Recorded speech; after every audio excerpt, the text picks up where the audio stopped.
ඔව් බුදුමැදුරේ ඇතුලේ වැඩ කටයුතු ඉවරයි.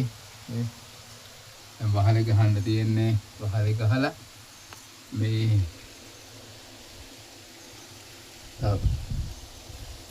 ඉලර ගන්න ඕනේ. ඉලර ගාලා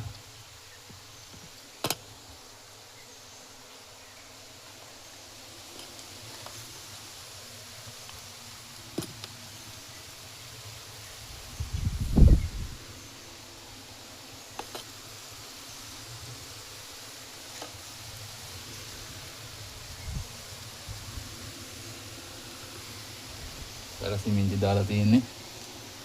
බිත්ති අපරාධ කරලා තියෙන්නේ. තා මේකට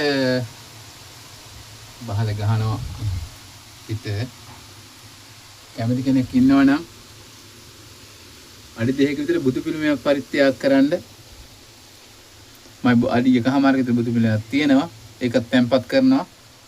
කැමති කෙනෙක් ඉන්නවනම් පින් වලට කැමති කෙනෙක් ඉන්නවා නම් මේවා ඉතින් සදාකාල මම මැරුණත් මේවා හැමදාටම තියෙන්නේ මම හදා තියෙන්නේ ඊළඟ પરම්පරාව හරි මදිනකොට යාළුවට පින් සිද්ධ වෙනවා පුළුවන් නම් බුදු පිළිමයක් පරිත්‍යාග කරන්න නැත්නම් ගන්න සල්ලි දෙන්න අරගෙන මේ වැඩේ කරන්න කවුරු හරි කැමති නම් කියන්න මේ වීඩියෝ එක දානවා හරි